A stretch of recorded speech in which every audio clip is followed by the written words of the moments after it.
결혼 전에 무조건 확인해 보세요. 재혼 부부의 90%가 이것으로 인해 다시 이혼합니다. 저는 서미경입니다. 올해로 64세죠. 30년 동안 분식집을 운영해 왔어요.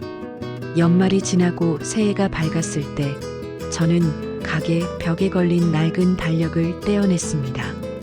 새 달력을 걸면서 혼자 중얼거렸어요. 올해는 뭔가 달라졌으면 좋겠는데 TV에서는 계속 새해 인사가 나오고 있었어요. 손님들도 들어올 때마다 사장님, 새해 복 많이 받으세요 하면서 인사를 건네더라고요. 저도 웃으며 올해는 좋은 일만 있으시길 바랍니다 하고 답했습니다. 그런데 이상하더라고요. 달력만 바뀌었을 뿐인데 뭔가 달라질 거라고 기대했던 제가 바보 같았어요. 매일 새벽 5시에 일어나서 가게 문을 열고 저녁 9시에 문을 닫고 집에 돌아가는 일상은 똑같았거든요. 특히 가게 문을 닫고 혼자 집으로 돌아가는 길이 유난히 길게 느껴졌습니다. 길 양쪽으로 불이 켜진 집들을 보면서 생각했어요. 저 집들은 다 가족들이 모여서 저녁을 먹고 있겠지. 제가 사는 원룸엔 아무도 기다리는 사람이 없어요. 현관문을 열면 어둠뿐이죠. 30년 동안 분식집을 하면서 혼자 살아왔어요. 결혼도 한 번 해봤지만 오래가지 못했고요. 그때부터 계속 혼자였습니다. 처음엔 괜찮았어요. 바쁘게 일하다 보면 외롭다는 생각할 틈도 없었거든요. 그런데 나이가 들어가니까 문득 이런 생각이 들더라고요. 이제는 나도 누군가에게 의지해도 되지 않을까. 어느 날 저녁이었어요. 밖에 눈이 흩날리고 있었습니다. 겨울 끝자락이라 그런지 눈발이 성기게 내리더라고요. 가게에 손님이 별로 없어서 혼자 설거지를 하고 있었는데 문이 열렸어요. 처음 보는 남자분이 들어오셨어요.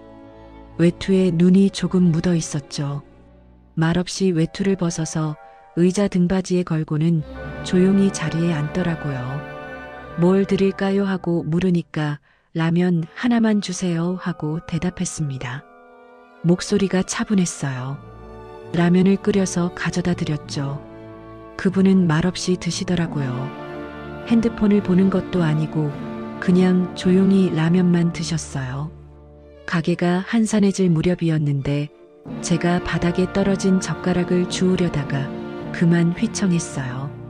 무릎이 좀 안 좋거든요.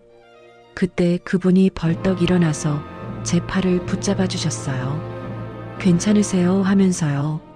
참 따뜻한 손이더라고요. 아, 괜찮습니다. 감사합니다 하고 말했어요. 그분은 어색한 미소를 지으며 다시 자리에 앉았습니다. 그게 박성우 씨와 나눈 첫 마디였어요. 다음 날도 같은 시간에 오셨어요. 또 같은 자리에 앉아서 라면을 주문하시더라고요. 그 다음 날도 마찬가지였습니다. 매일 저녁 8시쯤 되면 어김없이 나타나서 같은 자리, 같은 메뉴였어요. 일주일 정도 지났을까요? 제가 먼저 말을 걸었어요. 항상 같은 걸 드시네요 했더니 성우 씨가 웃으면서 습관이 되어버렸나 봅니다 하고 대답하셨어요. 그날 손님이 별로 없어서 커피를 한 잔 끓여드렸어요. 서비스입니다 하면서요. 성우 씨가 저도 한 잔 마셔도 될까요? 하고 물으시더라고요. 같이 커피를 마시면서 자연스럽게 이야기가 오갔습니다. 혼자 사세요? 하고 물었더니 고개를 끄덕이시더라고요. 저도 한번 결혼했다가 지금은 혼자입니다. 전처와는 다 정리됐고요. 아이들도 다 컸어요. 하고 말씀하셨어요. 그때 저는 더 묻지 않았어요. 왜냐하면 그 말이 거짓말일 거라는 생각이 전혀 들지 않았거든요. 이 나이에 저렇게 조심스럽고 단정한 사람이면 괜찮지 않을까 싶었어요. 성우 씨는 말수가 많지 않았어요. 그런데 불편하지도 않았죠. 오히려 편안했습니다. 과하게 친근하려고 하지도 않고 그렇다고 차갑지도 않았어요. 딱 적당한 거리를 유지하면서도 배려는 잊지 않으시더라고요. 비가 오는 날에는 제가 가게 문을 닫고 나올 때까지 기다려서 우산을 씌워주기도 했어요. 말없이 버스 정류장까지 배웅해주고는 조용히 사라지셨죠. 주변 단골 손님들이 눈치를 채기 시작했어요. 사장님, 요즘 표정이 밝아지셨네요. 이제는 옆에 사람 하나 있어야죠. 이런 말들을 하더라고요. 저도 모르게 마음이 변하고 있었어요. 설렘이라고 하기에는 뭔가 다른 감정이었어요. 사랑이 시작됐다기보다는 혼자가 아니라는 안도감이 먼저 찾아왔습니다. 매일 저녁 8시가 되면 성우 씨가 올 거라는 확신이 있었어요. 그게 얼마나 든든한 일인지 모르겠더라고요. 아, 오늘도 혼자가 아니구나 하는 생각이 들면서 마음이 따뜻해졌습니다. 그 안도감이 점점 커지면서 판단력을 흐리기 시작했다는 걸 그때는 몰랐어요. 그 안도감이 점점 커지면서 제 일상이 바뀌기 시작했어요. 성우 씨와의 만남이 계속되면서 저는 처음으로 누군가를 기다리는 기쁨을 알게 됐습니다. 매일 오후 7시가 넘으면 무의식 중에 시계를 보게 되더라고요. 8시가 가까워질수록 마음이 두근거렸어요. 그런데 그 두근거림이 연애 드라마에서 나오는 그런 설렘과는 달랐습니다. 오히려 오늘도 혼자가 아니구나 하는 안도감에 가까웠어요. 성우 씨는 정말 꾸준한 분이었어요. 어김없이 8시에 나타나서 똑같은 자리에 앉으셨죠. 라면을 주문하고 조용히 드신 다음 커피 한 잔을 더 마시고 가시는 게 일상이 됐습니다. 어느 날 제가 물었어요. 매일 같은 시간에 오시는 특별한 이유라도 있으세요? 성우 씨가 잠깐 생각하다가 말씀하시더라고요. 집에 혼자 있으면 너무 조용해서요. 여기 오면 사람 사는 냄새가 나거든요. 그 말을 듣는 순간 뭔가 통하는 게 있었어요. 저도 똑같은 마음이었거든요. 가게 문을 닫고 혼자 집에 돌아가면 그 적막함이 견디기 어려웠어요. 그런데 성우 씨가 있는 시간만큼은 그 외로움이 사라졌습니다. 한 달 정도 지났을까요? 비가 억수로 내리는 날이었어요. 평소보다 손님이 적었는데 성우 씨는 어김없이 나타나셨습니다. 온몸이 젖어 있더라고요. 우산은 어디 두고 오셨어요? 하고 물으니까 버스에서 깜빡 놓고 내렸네요 하면서 웃으시더라고요. 그날 제가 수건을 가져다 드렸어요. 머리를 말리시는 성우 씨를 보면서 이상한 감정이 들었습니다. 마치 제가 누군가를 돌보고 있다는 느낌이었어요. 30년 동안 혼자 살면서 누군가를 챙긴다는 게 뭔지 잊고 있었는데 그때 다시 기억났어요. 가게 문을 닫을 시간이 됐는데도 비가 그치지 않았어요. 성우 씨가 우산이 없어서 좀 기다려야겠네요 하시더라고요. 그때 제가 제 우산 쓰고 가세요 했더니 그러면 사장님은 어떻게 하세요 하고 물으셨어요. 저는 택시 타고 갈게요 했더니 성우 씨가 고개를 저으시더라고요. 같이 가죠. 제가 우산 들고 모셔다 드릴게요. 그렇게 처음으로 함께 집까지 걸어갔어요. 성우 씨가 우산을 기울여서 제가 젖지 않게 해주시더라고요. 정작 본인 어깨는 젖어가면서 말이에요. 그 모습을 보면서 마음이 따뜻해졌습니다. 집 앞에 도착했을 때 성우 씨가 말씀하셨어요. 내일도 같은 시간에 뵐 수 있겠죠. 저는 고개를 끄덕이며 네, 내일 뵙겠습니다 했어요. 그분이 사라질 때까지 현관문 앞에서 지켜봤습니다. 그 다음 날부터 분위기가 조금씩 달라졌어요. 성우 씨가 오시면 자연스럽게 제가 커피를 끓여드렸고 손님이 없을 때는 같이 앉아서 이런저런 이야기를 나눴습니다. 젊을 때는 뭘 하셨어요? 하고 물으니 공무원이었어요.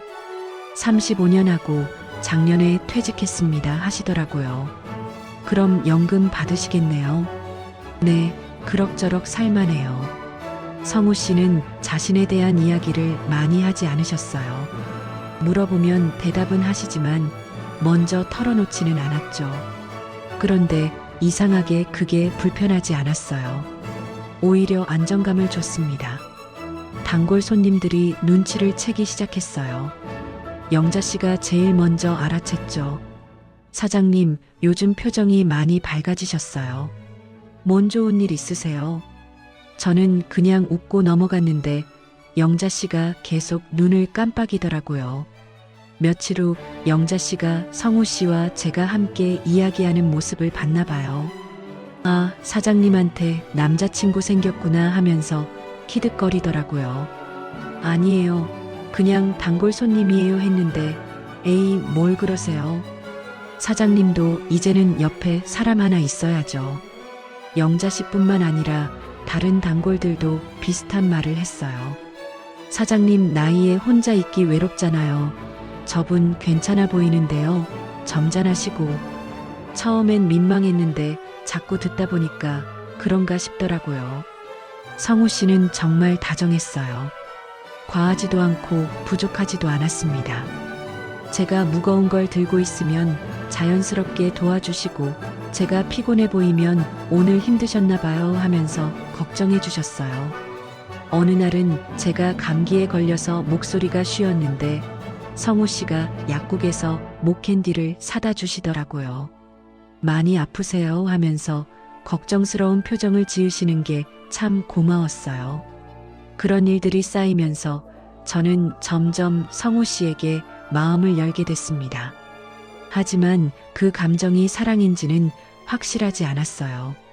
드라마에서 나오는 그런 가슴 뛰는 사랑과는 거리가 멀었거든요. 오히려 편안함에 가까웠습니다. 성우 씨가 있으면 혼자가 아니라는 안도감이 들었어요. 30년 동안 모든 걸 혼자 해결해야 했는데 이제는 옆에서 지켜봐주는 사람이 있다는 게 얼마나 든든한지 몰라요. 밤에 집에 혼자 있을 때도 외롭지 않았어요. 내일 또 성우 씨를 만날 거라는 생각만으로도 충분했습니다. 그 확실함이 주는 안정감이 제겐 사랑보다 더 소중했어요. 어느 날 밤 침대에 누워서 생각해 봤어요. 내가 성우 씨를 사랑하는 걸까? 그런데 답이 명확하지 않더라고요. 사랑이 시작됐다기보다는 혼자가 아니라는 안도감이 먼저였어요. 그 감정이 점점 커지면서 제 판단력을 흐리기 시작했다는 걸 그때는 몰랐습니다. 외로움을 달래주는 사람이 있다는 것만으로도 충분해서 더 깊이 알아보려는 노력을 하지 않았어요. 그게 나중에 큰 문제가 될 줄은 꿈에도 몰랐죠. 그 안도감이 저를 결혼까지 이끌었어요. 성우 씨와 만난 지 6개월이 지났을 때 성우 씨가 조심스럽게 말씀하셨습니다. 미경 씨, 우리 결혼하면 어떨까요? 그 말을 들었을 때 제 마음이 어땠는지 아세요? 설렘보다는 드디어라는 안도감이 먼저 들었어요. 혼자 살던 외로움에서 벗어날 수 있다는 생각에 머리가 맑아지는 느낌이었습니다. 좋습니다. 저도 그러고 싶었어요. 제가 그렇게 대답했어요. 성우 씨의 얼굴에 안도의 표정이 스쳐 지나갔습니다. 그때 저는 성우 씨도 저와 비슷한 마음일 거라고 생각했어요. 사랑이라기보다는 동반자를 찾는 마음 말이죠. 결혼 준비는 간단했어요.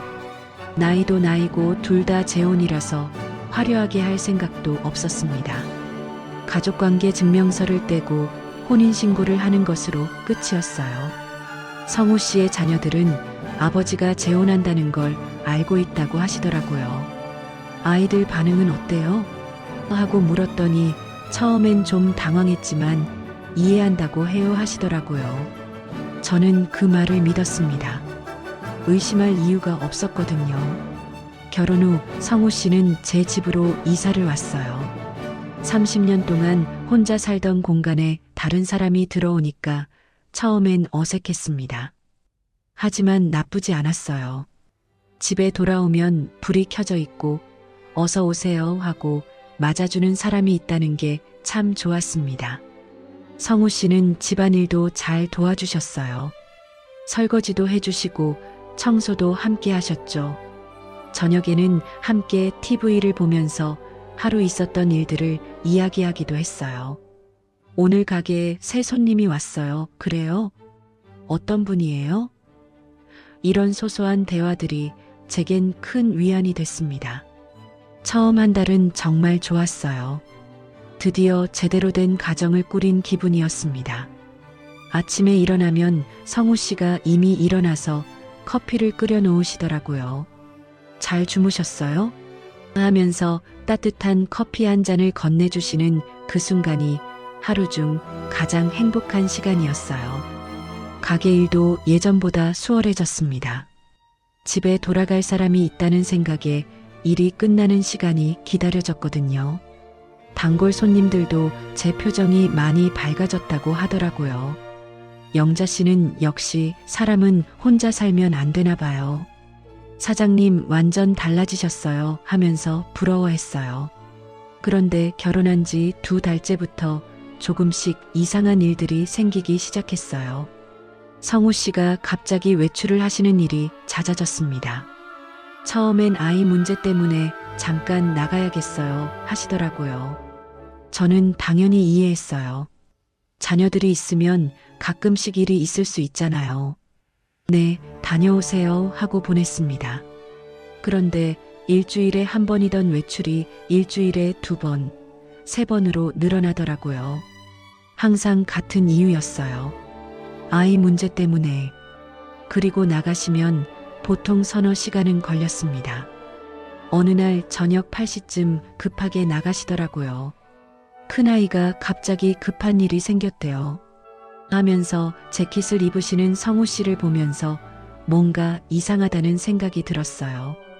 8시에 무슨 급한 일이 있을까 싶어서요. 그날 밤 11시가 넘어서 들어오셨어요. 무슨 일이었어요? 하고 물으니까 아이가 이사를 하는데 도움이 필요했어요 하시더라고요. 밤 늦게 이사를 해요? 했더니 짐 정리하는 걸 도와준 거예요. 그럴듯한 설명이었지만 뭔가 찜찜했어요. 하지만 더 묻지 않았습니다. 괜히 의심하면 제가 속 좁은 사람이 되는 것 같았거든요. 그 이후로도 비슷한 일이 계속 반복됐어요. 아이 문제 때문에 나가서 몇 시간씩 있다가 들어오시는 거예요. 이유는 매번 달랐어요. 병원 간다. 아이 직장 문제로 상담해준다. 손자 돌봐준다 등등. 처음엔 자식을 생각하는 좋은 아버지라고 생각했어요. 그런데 횟수가 너무 잦았습니다. 일주일에 4번, 5번씩 나가시더라고요.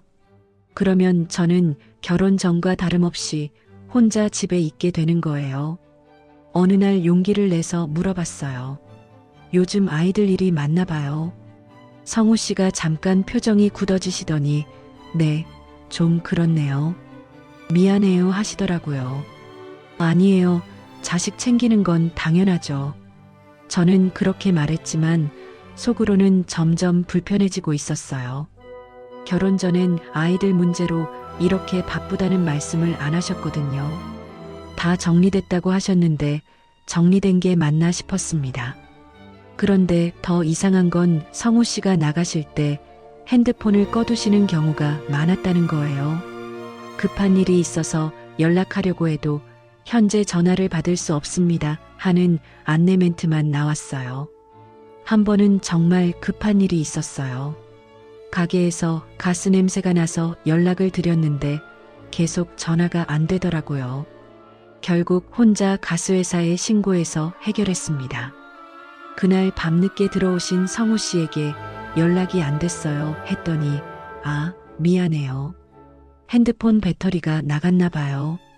그 말을 들으면서 뭔가 이상하다는 생각이 더 강해졌어요. 요즘 사람들이 핸드폰 배터리를 다 떨어뜨릴까요? 더군다나 자식들과 급한 일을 처리하러 나간 사람이요. 하지만 저는 계속 참았어요. 결혼한 지 얼마 안 됐는데 벌써 의심하고 따지는 건 아닌 것 같았거든요. 좀 더 이해해보자. 시간이 지나면 나아질 거야 하고 생각했어요. 그런데 시간이 지날수록 상황은 더 나빠졌어요. 성우 씨의 외출은 더 잦아졌고 집에 있을 때도 어딘지 마음이 딴 곳에 있는 것 같았습니다. 제가 말을 걸어도 네, 아, 그렇군요 하고 건성으로 대답하시더라고요. 저는 점점 결혼 전의 외로움이 다시 찾아오는 걸 느꼈어요.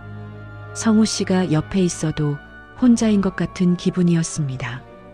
이상했어요.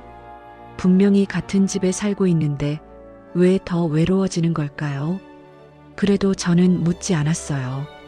아이 문제 때문에라는 말을 들을 때마다 그럴 수 있지 하고 넘겼습니다. 괜히 의심하면 제가 속 좁은 사람이 되는 것 같았거든요. 그리고 무엇보다 혼자가 되는 게 두려웠어요. 그 두려움 때문에 진실을 외면하고 있던 제게 현실이 찾아온 건 결혼한 지 4개월째 되던 어느 목요일이었어요. 그날 오후 3시쯤이었습니다. 가게가 한산해서 영자 씨와 차 한잔 마시며 이런저런 이야기를 나누고 있었어요. 영자 씨가 갑자기 심각한 표정을 지으면서 말을 꺼내더라고요. 사장님, 제가 이런 말 해도 되나 모르겠는데요. 영자 씨의 목소리가 평소와 달랐어요. 조심스럽고 망설이는 투였습니다. 저는 뭔가 이상한 예감이 들었어요. 무슨 일이에요? 영자 씨가 한숨을 내쉬더니 천천히 말하기 시작했습니다. 어제 중앙시장에 갔었거든요. 생선 좀 사러.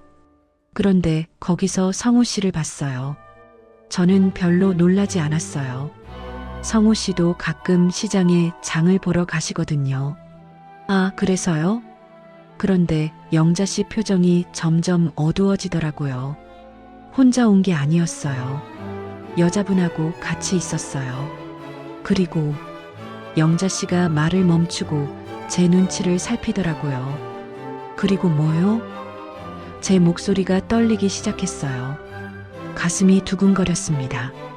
좋은 얘기가 아니라는 걸 본능적으로 알았거든요. 아이도 있었어요. 초등학생 정도 되는 남자아이. 세 사람이 완전 가족처럼 보였어요. 손을 잡고 다니면서 뭘 사고 그러더라고요. 그 순간 머리가 하얘졌어요. 손에 들고 있던 찻잔이 덜컥거렸습니다. 정말요? 확실해요? 영자 씨가 고개를 끄덕였어요. 제가 성우 씨 얼굴을 모를 리 있겠어요? 분명히 성우 씨였어요. 그런데 그 모습이 어떻게 말해야 하나? 진짜 부부 같았어요.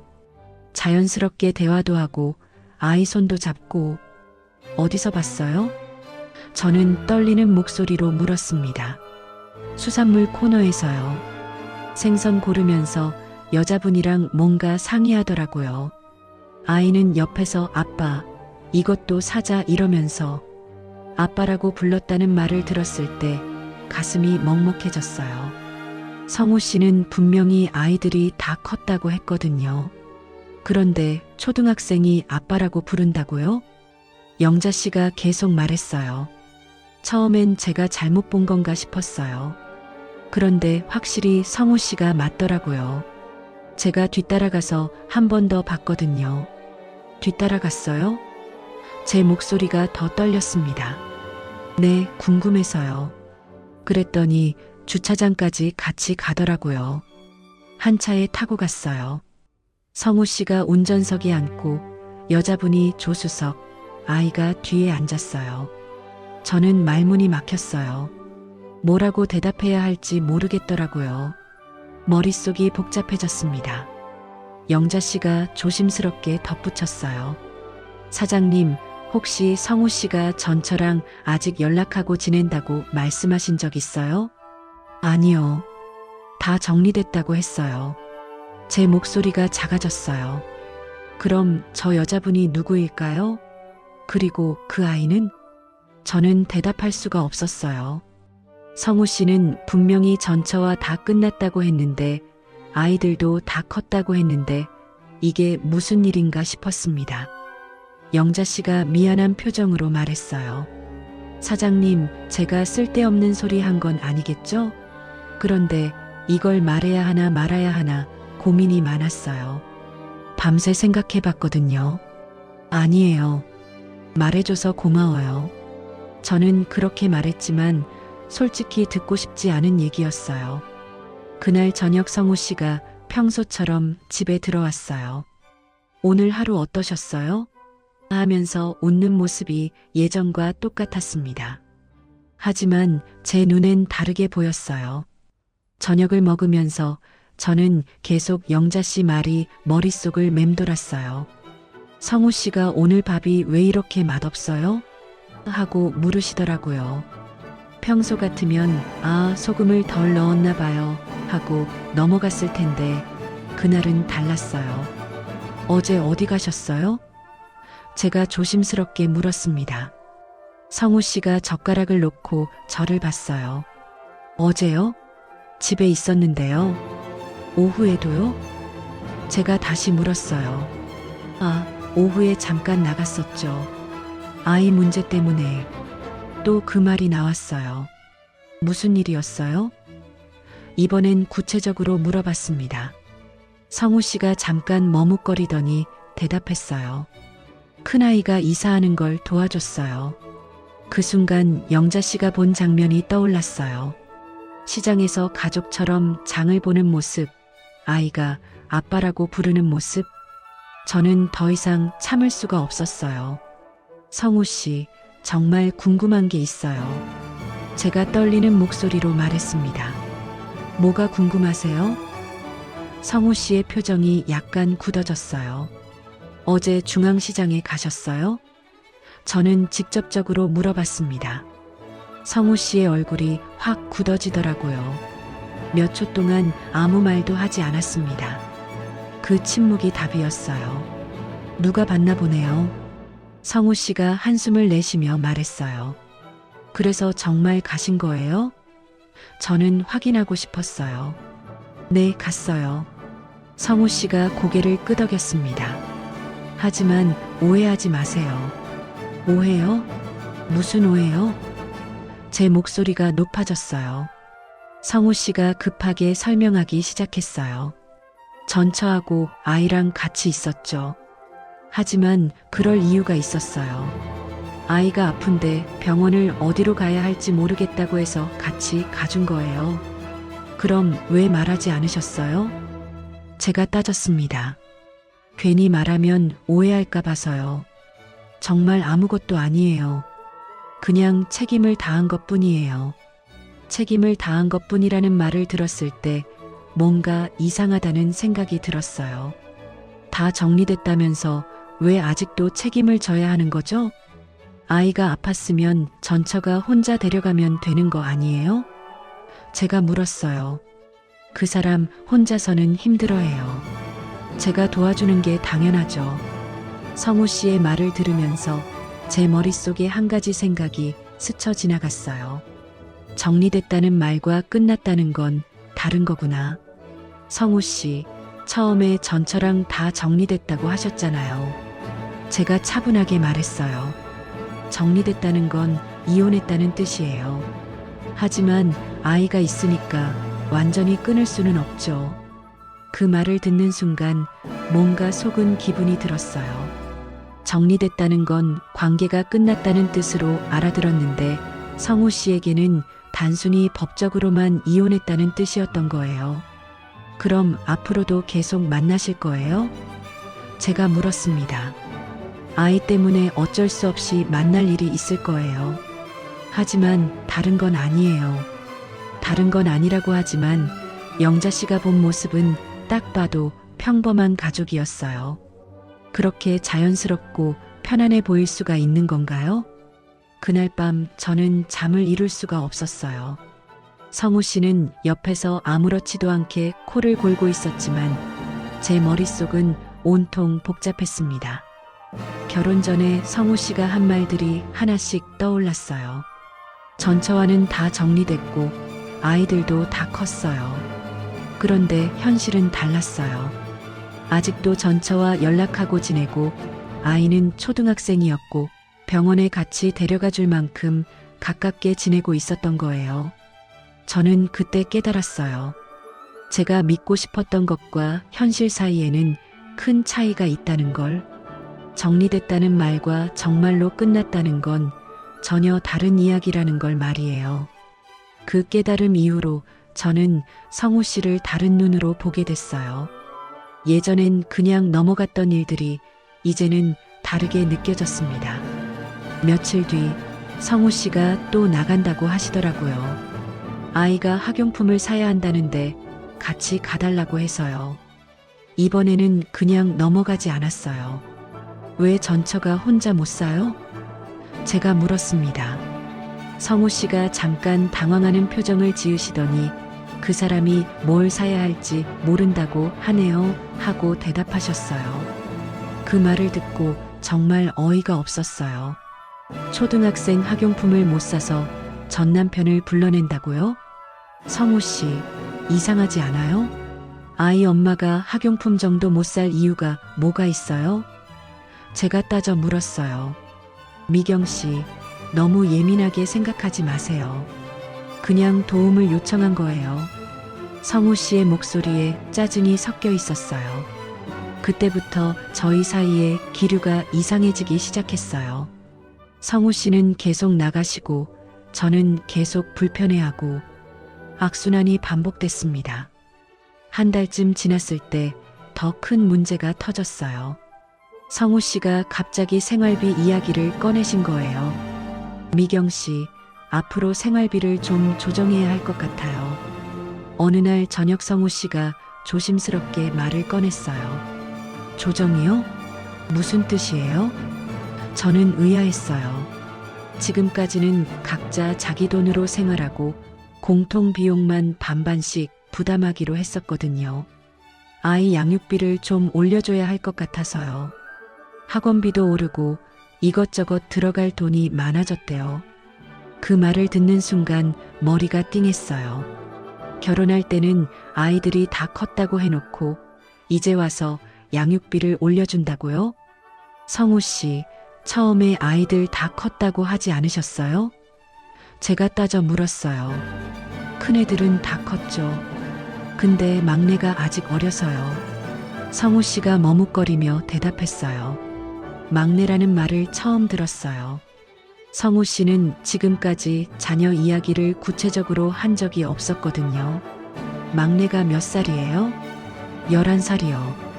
11살이라니요. 초등학교 5학년이잖아요. 그게 다 컸다는 건가요? 저는 정말 기가 막혔어요. 그럼 양육비를 얼마나 더 줘야 하는데요? 제가 억지로 참으며 물었어요. 한 달에 50만 원 정도 더요.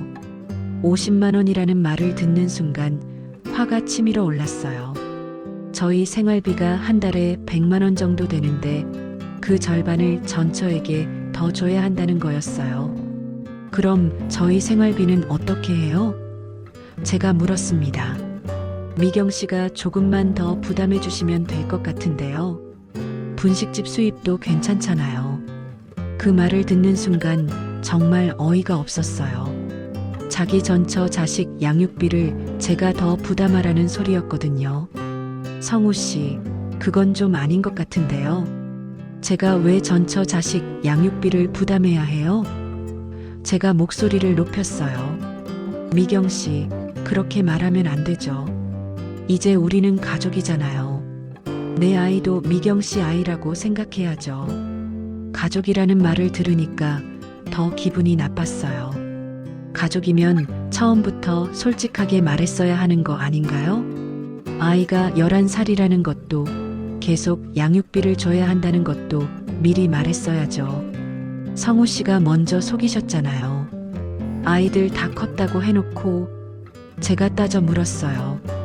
속인 게 아니라 중요하지 않다고 생각했어요. 어차피 제 돈으로 해결할 일이라고 생각했거든요. 그럼 왜 갑자기 제가 부담하라고 하세요? 성우 씨가 잠깐 멈칫하더니 짜증스러운 표정으로 말했어요. 요즘 연금만으로는 부족해요. 전처가 양육비를 올려달라고 계속 얘기하거든요. 그 말을 듣고 저는 확신했어요. 성우 씨가 저랑 결혼한 이유 중 하나가 경제적인 것도 있었구나 싶었습니다. 그날 밤 저희는 크게 싸웠어요. 저는 절대 전처 자식 양육비를 부담할 수 없다고 했고 성우 씨는 가족이라면 이해해야 한다고 했어요. 내 자식이 먼저인 건 당연하지. 미경 씨도 이해해줘야죠. 성우 씨가 마지막에 한 말이 제 가슴에 박혔어요. 내 자식이 먼저라는 말. 그럼 저는 몇 번째인 건가요? 그 순간 깨달았어요. 제가 성우 씨에게는 아내가 아니라 그냥 같이 사는 사람, 아니 경제적으로 도움을 주는 사람 정도였구나 싶었습니다. 그 이후로 비슷한 일들이 계속 생겼어요. 성우 씨의 큰아들이 취직 준비한다며 학원비가 필요하다고 했을 때도, 전처가 수술을 받는다며 병원비가 필요하다고 했을 때도 항상 제가 도움을 요청받았어요. 미경 씨, 조금만 도와주세요. 나중에 꼭 갚을게요. 그런데 갚은 적은 한 번도 없었어요. 더 화가 났던 건 중요한 일을 결정할 때였어요. 성우 씨는 항상 전처나 자녀들과 먼저 상의했어요. 제가 나중에 알게 되는 경우가 대부분이었죠. 한 번은 성우 씨가 갑자기 주말에 못 만난다고 하시더라고요. 큰아이가 이사하는데 도와줘야 해서요. 그런데 그 이사하는 집이 저희 동네 근처였어요. 제가 우연히 지나가다가 봤거든요. 성우 씨가 전처 아이들과 함께 짐을 나르고 있더라고요. 마치 한 가족 같았어요. 저는 그 모습을 멀리서 보면서 마음이 아팠습니다. 성우 씨에게 저는 정말 어떤 존재일까 싶었어요. 그날 저녁 성우 씨가 돌아와서 오늘 너무 힘들었어요 하시더라고요. 제가 저도 근처에 갔다가 봤어요 했더니 성우 씨 표정이 굳어졌어요. 왜 말 안 하셨어요? 저도 도와줄 수 있었는데. 제가 말했어요. 괜히 미경 씨까지 고생시키고 싶지 않았어요. 성우 씨가 대답했어요. 하지만 저는 알았어요. 성우 씨가 저를 끼워주고 싶지 않았던 거라는 걸. 전처와 아이들과의 시간에 제가 끼어들면 불편할 거라고 생각한 거죠. 그때부터 저는 확실히 깨달았어요. 성우 씨에게는 여전히 전처와 아이들이 진짜 가족이고 저는 그냥 편의상 같이 사는 사람이라는 걸. 중요한 순간마다 저는 늘 두 번째, 아니 그보다도 뒤였어요. 어느 날은 성우 씨가 갑자기 다음 주에 전처 생일이라서 식사를 같이 해야 해요 하시더라고요. 저는 정말 기가 막혔어요. 왜 전처 생일을 챙겨줘야 해요? 제가 물었어요. 아이들이 원해서요. 가족 식사를 하자고 하네요. 가족 식사라는 말이 칼처럼 제 가슴을 찔렀어요. 그럼 저는 뭐예요? 저는 가족이 아닌 건가요? 그럼 저는 어떻게 해요? 제가 물었어요. 미경 씨는 안 가도 돼요. 아이들만 있는 자리라서요. 아이들만 있는 자리라고 했지만 전처도 함께 간다고 했잖아요. 결국 저만 제외되는 거였어요. 그날 밤 저는 정말 많은 생각을 했어요. 결혼한 지 6개월이 됐는데도 저는 성우 씨의 진짜 가족이 되지 못했구나 싶었어요. 아내라는 이름은 있지만 실제로는 그냥 같이 사는 사람, 경제적으로 도움을 주는 사람 정도였던 거죠. 성우 씨에게 가장 중요한 건 여전히 전처와 아이들이었어요. 제가 아무리 이해하고 양보해도 그 순서는 바뀌지 않았습니다. 저는 늘 두 번째, 아니 그보다 훨씬 뒤에 있었어요. 저는 늘 두 번째였다는 깨달음 이후로 집안 분위기가 점점 차가워졌어요. 성우 씨와 저는 같은 집에 살면서도 대화가 줄어들었습니다. 성우 씨는 여전히 아이 문제 때문에 나가시는 일이 잦았고 저는 그럴 때마다 혼자 집에 남겨지는 게 견디기 어려웠어요. 어느 날 저녁 마지막 폭발이 일어났습니다. 성우 씨가 또 나간다고 하시더라고요. 전처가 급히 병원에 가야 한다는데 아이를 봐달라고 해서요. 저는 그때 정말 참을 수가 없었어요. 성우 씨, 이상하지 않아요? 왜 전처가 아플 때마다 성우 씨를 부르는 거예요? 다른 가족이나 친구는 없나요? 미경 씨, 왜 그렇게 예민하게 구세요? 그냥 도와주는 거잖아요. 성우 씨의 목소리에도 짜증이 섞여 있었어요. 도와주는 정도가 아니잖아요. 성우 씨는 여전히 전처 가족의 가장 역할을 하고 계시는 거예요. 제가 목소리를 높였어요. 그게 뭐가 잘못됐어요? 내 아이들인데 챙기는 게 당연하죠. 성우 씨가 화를 내기 시작했어요. 그럼 저는 뭐예요? 저는 성우 씨에게 어떤 존재예요? 제가 소리쳤어요. 성우 씨가 잠깐 멈칫하더니 차갑게 말했어요. 미경 씨도 제 아내죠. 하지만 제 아이들을 이해해주지 못하면 어쩔 수 없어요. 그 말을 듣는 순간 모든 게 명확해졌어요. 성우 씨에게 저는 조건부 아내였던 거예요. 아이들을 이해해주고 경제적으로 도움을 주고 불편해하지 않을 때만 아내였던 거죠. 알겠어요. 그럼 저는 이제 이해해주지 않겠어요. 제가 단호하게 말했어요. 그럼 어쩔 건데요? 성우 씨가 도전적으로 물었어요. 헤어져요. 제가 말했어요. 그 말이 나오자 둘 다 잠깐 조용해졌어요. 성우 씨가 놀란 표정으로 저를 봤습니다. 뭐라고요? 헤어져요. 별거부터 시작해서 이혼하죠. 제가 다시 한번 명확하게 말했어요. 성우 씨가 한참 저를 바라보더니 한숨을 내쉬었어요. 그렇게 하고 싶으시면 그러세요. 그렇게 말하는 성우 씨를 보면서 더 확신했어요. 성우 씨는 저를 붙잡으려고 하지도 않더라고요. 진짜 사랑했다면 헤어지자는 말에 당황하거나 만류했을 텐데 그냥 쉽게 받아들이는 거였어요. 그날 밤 성우 씨는 짐을 싸서 나갔어요. 며칠 생각할 시간을 가져보자 하면서요. 하지만 저는 알았어요.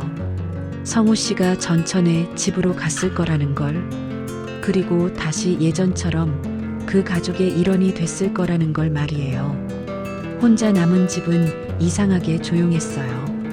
6개월 동안 성우 씨와 함께 살았지만 혼자 있을 때가 더 많았으니까 크게 다를 건 없었어야 했어요.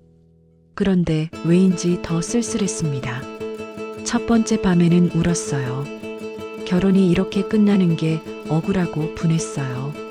제가 뭘 잘못했나 싶었고 성우 씨가 미웠어요. 그리고 무엇보다 다시 혼자가 된 제 자신이 비참했습니다. 두 번째 밤에는 분노가 올라왔어요. 성우 씨가 처음부터 거짓말을 한 것에 대해, 저를 이용한 것에 대해 화가 났어요. 어떻게 사람이 저럴 수 있지? 하는 생각이 계속 들었습니다. 세 번째 밤부터는 조금씩 다른 감정이 들기 시작했어요. 뭔가 답답했던 것들이 풀리는 느낌이었어요. 성우 씨가 나간 후로 집안이 조용해지니까 오히려 마음이 편해지더라고요. 일주일이 지났을 때 성우 씨에게서 연락이 왔어요. 미경 씨, 한번 만나서 얘기해봐요. 저는 만났어요. 혹시나 싶었거든요. 혹시 성우 씨가 잘못을 인정하고 바뀌겠다고 할까 봐서요. 카페에서 만난 성우 씨는 여전했어요. 미경 씨, 우리 다시 해봐요. 제가 조금 더 신경 쓸게요. 어떻게 신경 써주실 건데요? 제가 물었어요. 아이들 일로 나갈 때 미리 말씀드릴게요. 그리고 가능하면 시간을 줄이고요. 그 말을 듣고 실망했어요. 성우 씨는 여전히 문제가 뭔지 모르고 있었어요. 전처와 아이들 우선순위는 그대로 두고 저한테 양해만 구하겠다는 소리였거든요. 성우 씨, 그게 문제가 아니에요. 제가 말했어요. 그럼 뭐가 문제예요? 성우 씨는 아직도 전처 가족과 살고 계세요. 저랑 결혼했지만 마음은 여전히 그쪽에 있어요. 제가 솔직하게 말했어요. 그런 게 아니에요. 단지 책임감 때문에. 책임감이면 양육비만 주시면 되는 거 아니에요? 왜 병원도 같이 가고 이사도 도와주고 생일도 챙겨줘야 해요? 성우 씨가 대답하지 못했어요. 저는 그때 확실히 알았어요. 성우 씨는 전처와 헤어진 게 아니라 그냥 잠시 떨어져 있는 것뿐이라는 걸. 그리고 저는 그 빈자리를 채우는 역할이었던 거라는 걸 말이에요. 성우 씨, 우리 이혼해요. 제가 최종적으로 말했어요. 정말 그렇게 하고 싶어요? 성우 씨가 물었어요. 네, 이제 확실해요. 성우 씨가 한숨을 쉬더니 고개를 끄덕였어요. 알겠어요. 그럼 절차를 밟죠. 집에 돌아오는 길에 이상한 기분이 들었어요. 슬프거나 후회되기보다는 시원한 느낌이었어요. 마치 무거운 짐을 내려놓은 것 같았습니다. 그날 밤 침대에 누워서 생각해 봤어요. 내가 왜 이 결혼을 끝까지 붙잡으려고 했을까? 답은 금방 나왔어요. 사랑 때문이 아니었어요. 혼자가 되는 게 두려워서였어요. 나는 이 결혼을 사랑해서 붙잡은 게 아니라 혼자가 될까봐 놓지 못하고 있었구나. 그 생각이 들었을 때 모든 게 명확해졌어요. 성우 씨와 함께 있을 때 느꼈던 감정도 사랑이 아니었어요. 안도감이었어요. 혼자가 아니라는 안도감, 누군가 옆에 있다는 든든함. 그게 제가 착각했던 사랑의 정체였어요. 진짜 사랑이었다면 성우 씨의 거짓말을 알았을 때 더 아팠을 거예요. 성우 씨가 저를 우선순위에서 밀어낼 때 더 화가 났을 거고요. 그런데 저는 그저 실망했을 뿐이었어요. 그 깨달음과 함께 마음이 한결 가벼워졌어요. 제가 잃은 건 사랑이 아니라 외로움을 달래주던 위안품이었던 거예요. 그리고 그 위안품은 결국 저를 더 불행하게 만들고 있었고요. 이혼 절차는 생각보다 간단했어요. 둘 다 합의했으니까 복잡할 것도 없었어요. 성우 씨는 마지막까지 미안하다는 말도 안 했어요.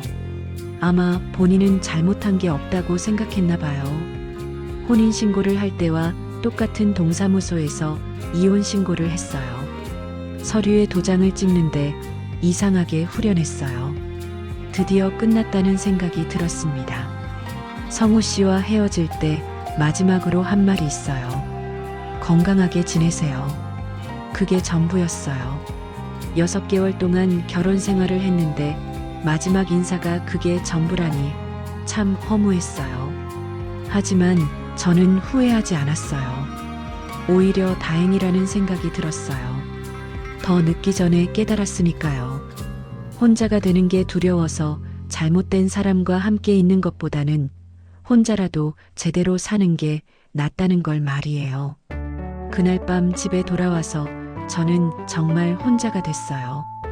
법적으로도 실질적으로도 완전히 혼자. 그런데 이상하게도 외롭지 않았어요. 오히려 자유로웠습니다.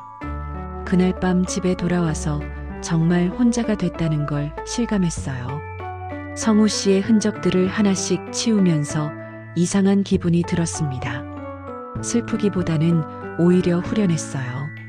성우 씨가 쓰던 칫솔을 버리고 옷걸이에 걸려있던 재킷 몇 벌을 박스에 담았어요. 생각보다 남은 게 별로 없더라고요.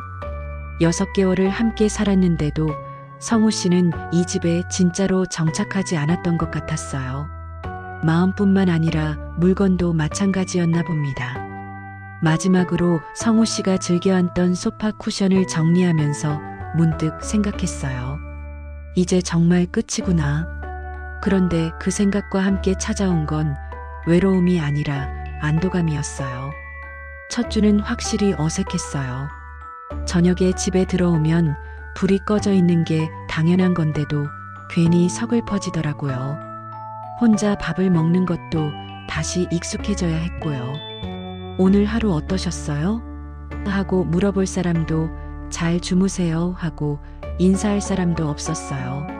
하지만 며칠 지나니까 그 적막함이 나쁘지 않다는 걸 깨달았어요. 성우 씨와 함께 있을 때는 항상 신경 쓸 일이 많았거든요. 언제 나갈지, 언제 들어올지, 기분은 어떨지 눈치를 보느라 피곤했어요. 그런데 혼자 있으니까 그런 스트레스가 없어졌습니다. 가장 먼저 달라진 건 잠이었어요. 성우 씨와 함께 잘 때는 깊이 잠들지 못했어요. 언제 전화가 올지, 급하게 나갈 일이 생길지 모르니까 항상 반쯤 깨어있는 기분이었거든요. 그런데 혼자 자니까 정말 푹 잘 수 있었어요. 아침에 일어나는 기분도 달랐어요. 성우 씨 눈치를 볼 필요 없이 제가 원하는 시간에 일어나서 제가 먹고 싶은 아침을 준비했어요. 커피도 제 취향대로 진하게 내려 마시고 토스트도 제가 좋아하는 만큼 바삭하게 구웠어요. 이런 사소한 것들이 이렇게 소중한 줄 몰랐어요. 분식집 일에도 다시 집중할 수 있게 됐어요. 성우 씨와 함께 있을 때는 항상 마음 한구석이 불안했거든요. 지금 뭘 하고 있을까, 또 어디 갔을까 하는 생각에 일에 온전히 집중하기 어려웠어요. 그런데 혼자가 되니까 일이 즐거워지더라고요. 새로운 메뉴를 개발해 볼 생각도 나고 가게 인테리어도 조금씩 바꿔보고 싶다는 마음이 생겼어요. 30년 동안 해온 일인데도 새로운 재미를 찾게 된 거죠. 단골 손님들도 제 변화를 눈치챘어요. 영자 씨가 제일 먼저 알아봤죠. 사장님, 요즘 표정이 많이 밝아지셨네요. 뭔 좋은 일 있어요? 영자 씨가 물어봤어요. 저는 어떻게 대답해야 할지 고민이 됐어요. 이혼했다고 말하기에는 좀 그렇고, 그렇다고 거짓말을 하기도 싫었거든요.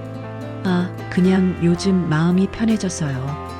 제가 애매하게 대답했어요. 그래요? 그런데 성우 씨는 요즘 안 보이네요. 영자 씨가 눈치 빠르게 물어봤어요. 저희 헤어졌어요. 제가 담담하게 말했어요. 영자 씨가 깜짝 놀라더라고요. 왜요? 무슨 일 있었어요? 그냥 안 맞더라고요. 결혼 생활이 생각보다 쉽지 않네요.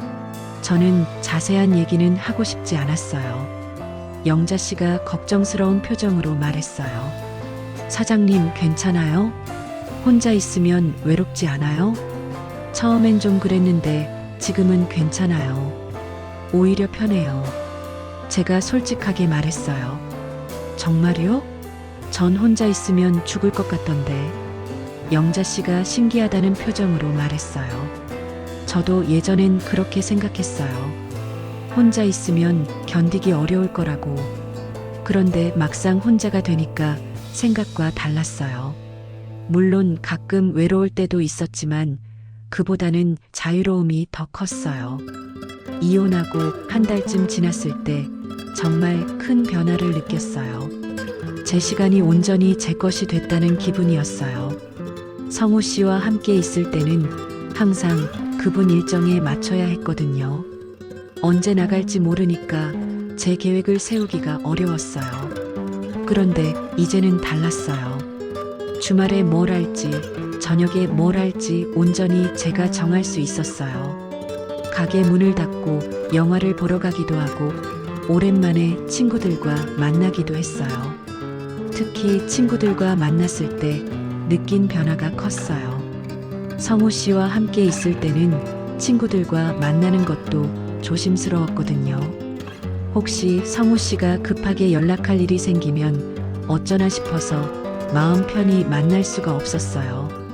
그런데 이제는 친구들과 시간 걱정 없이 만날 수 있었어요.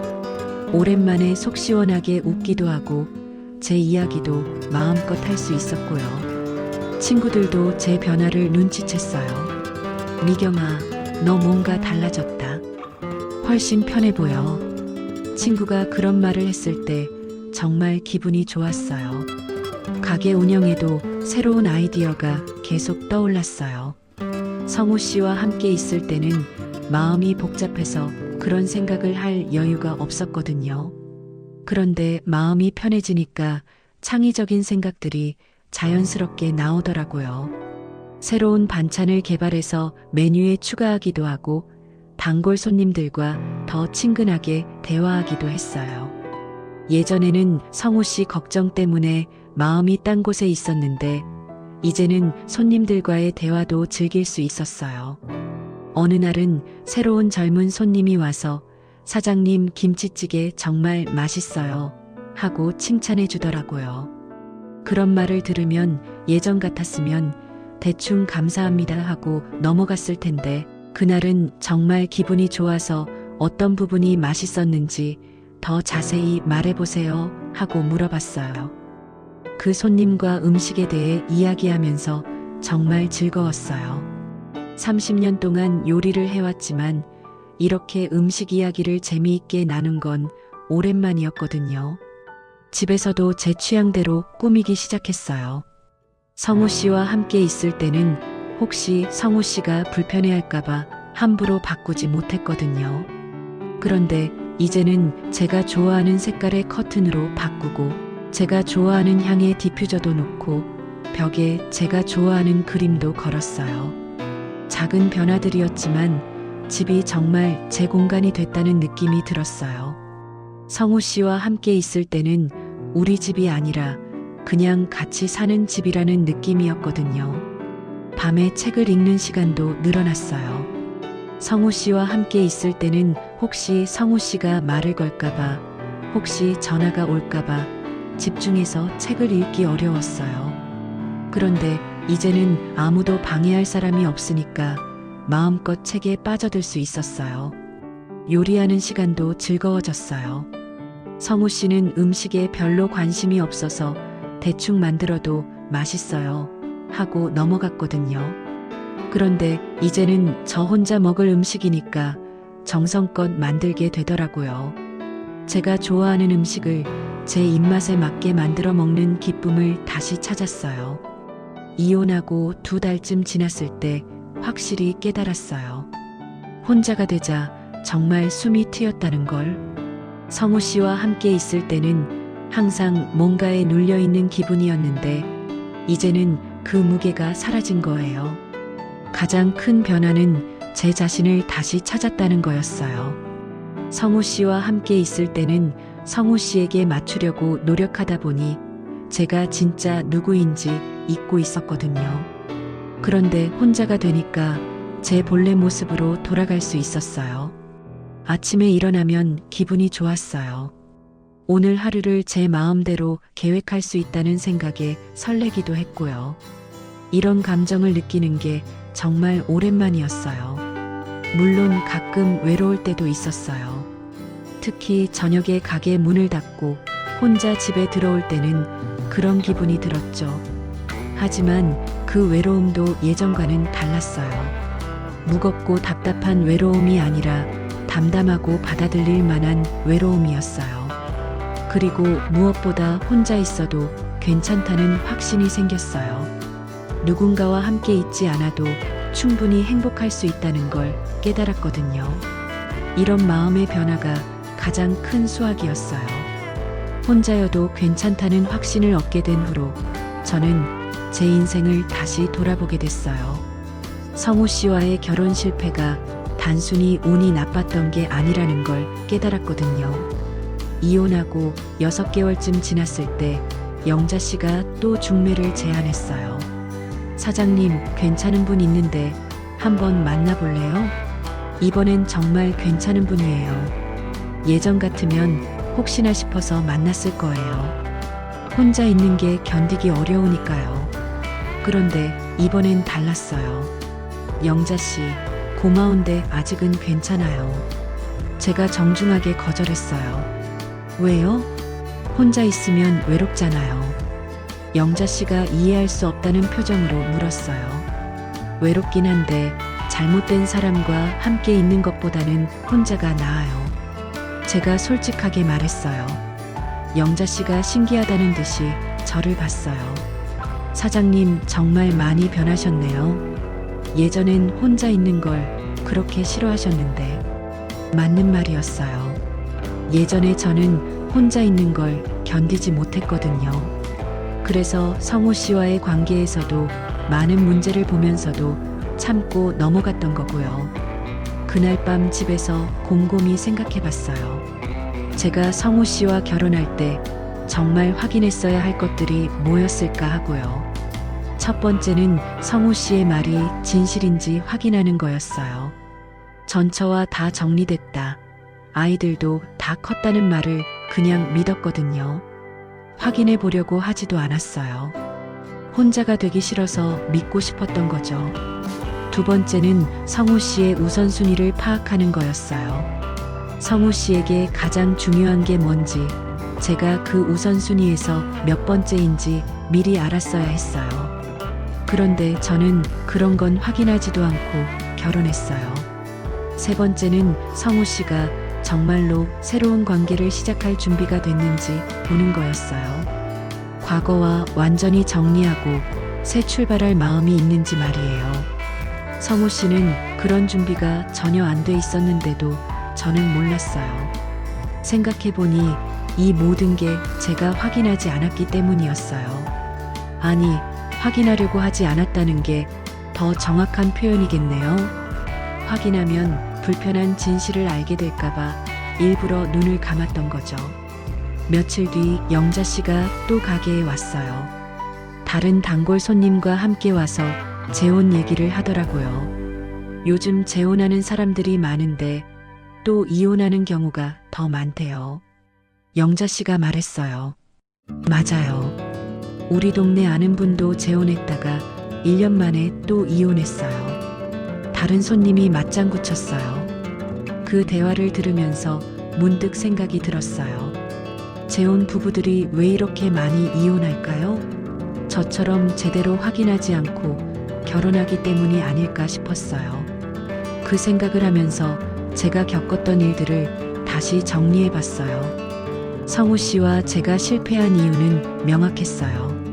성우 씨는 과거 정리가 안 됐는데 저는 그걸 확인하지 않았던 거예요. 다음 날 분식집에서 젊은 커플 손님이 왔어요. 서로를 바라보는 눈빛이 정말 애틋하더라고요. 그 모습을 보면서 제가 성우 씨와 그런 눈빛을 나눈 적이 있었나 생각해 봤어요. 없었어요. 저희는 처음부터 사랑보다는 편의를 위한 결합이었던 것 같아요. 서로의 외로움을 달래주는 역할 정도였죠. 그런 관계로는 진짜 가정을 이룰 수 없었던 거예요. 그 커플을 보면서 문득 이런 생각이 들었어요. 저분들이 나중에 결혼하면 행복할까? 사랑하는 건 확실해 보이는데 사랑만으로는 결혼이 유지되지 않잖아요. 특히 재혼이라면 더더욱이요. 며칠 뒤 정말 우연한 일이 생겼어요. 길에서 성우 씨를 마주친 거예요. 이혼하고 8개월 만에 보는 거였어요. 성우 씨는 여전했어요. 혼자 걸어가고 있었는데 핸드폰으로 누군가와 통화를 하고 있더라고요. 목소리가 들렸어요. 응, 알았어. 아이 학교 일은 내가 처리할게. 걱정하지 마. 아마 전처와 통화하고 있는 것 같았어요. 저와 헤어진 후에도 여전히 같은 생활을 하고 있구나 싶었어요. 그 모습을 보면서 참 다행이라는 생각이 들었어요. 더 늦기 전에 헤어져서 정말 다행이었어요. 성우 씨는 저를 보지 못했어요. 저도 먼저 말을 걸지 않았어요. 굳이 서로 불편할 이유가 없잖아요. 그냥 지나쳤는데 마음이 편했어요. 예전 같았으면 가슴이 아팠을 텐데 이제는 그냥 지나간 일이 된 것 같았어요. 그날 밤 집에서 생각해 봤어요. 만약 제가 다시 누군가와 만나게 된다면 이번에는 어떻게 해야 할까요? 가장 중요한 건 상대방의 과거가 정말로 정리됐는지 확인하는 거예요. 말로만 정리됐다고 하는 게 아니라 실제로 정리됐는지 직접 확인해야 해요. 예를 들어 전 배우자와 연락하는지, 얼마나 자주 만나는지, 어떤 이유로 만나는지, 자녀가 있다면 어떤 방식으로 양육에 참여하는지 같은 구체적인 것들 말이에요. 그리고 제가 그 사람의 우선순위에서 몇 번째인지도 분명하게 파악해야 해요. 결혼하면 배우자가 최우선이 돼야 하는데 만약 그렇게 될 준비가 안 됐다면 결혼하면 안 되는 거죠. 또 하나 중요한 건 경제적인 부분이에요. 전 가족에 대한 경제적 책임이 어느 정도인지, 그게 새로운 결혼 생활에 어떤 영향을 미칠지 미리 알아야 해요. 저처럼 나중에 알게 되면 너무 늦어요. 무엇보다 중요한 건 상대방이 정말로 새로운 관계를 위해 과거를 정리할 의지가 있는지 보는 거예요. 입으로만 정리됐다고 하는 게 아니라 실제로 정리하려는 노력을 하는지 말이에요. 이런 것들을 확인하지 않고 결혼하면 저처럼 될 수밖에 없어요. 재혼 부부의 90%가 다시 이혼한다는 통계가 괜히 나온 게 아니에요. 다들 이런 것들을 제대로 확인하지 않고 결혼하기 때문이에요. 저는 이제 확신해요. 재혼 전에 꼭 확인해야 할 건 그 사람이 나를 얼마나 사랑하는지가 아니라 그 사람의 인생이 정말 정리돼 있는지예요. 사랑은 시간이 지나면서 생기기도 하고 변하기도 하지만 정리되지 않은 과거는 계속 문제를 일으키거든요. 특히 재혼하는 사람들은 대부분 나이가 있잖아요. 젊을 때처럼 무작정 사랑만 믿고 결혼할 수는 없어요. 더 현실적이고 냉정하게 판단해야 해요. 물론 이런 말을 하면 로맨틱하지 않다고 할 사람들도 있을 거예요. 하지만 저는 이제 알아요. 진짜 로맨틱한 건 확실한 기반 위에서 시작되는 관계예요. 불안하고 불확실한 관계에서는 진짜 사랑도 잘할 수 없어요. 그래서 제가 내린 결론은 이거예요. 연애는 감정으로 하되 결혼은 신중한 선택이어야 한다는 거예요. 특히 재혼이라면 더더욱 그래야 해요. 만약 누군가 제게 재혼 조언을 구한다면 이렇게 말할 거예요. 그 사람과 연애는 하세요. 하지만 결혼하기 전에는 반드시 확인하세요. 그 사람의 과거가 정말로 정리됐는지, 당신이 그 사람의 우선순위 1번이 될 수 있는지, 경제적 부담은 어떻게 될지 말이에요.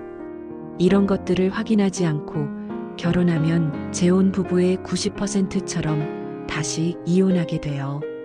그리고 그 과정에서 상처만 더 깊어질 뿐이에요. 저는 이제 혼자가 편해요.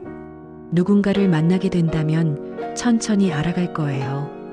급할 것도 없고 외로워서 잘못된 선택을 할 이유도 없으니까요. 연애는 할 수 있지만 결혼은 정말 신중하게 선택할 거예요. 그게 제가 성우 씨와의 실패한 결혼에서 얻은 가장 큰 교훈이에요. 결혼 전에 반드시 확인해야 할 이것, 바로 상대방의 과거가 정말로 정리됐는지 말이에요.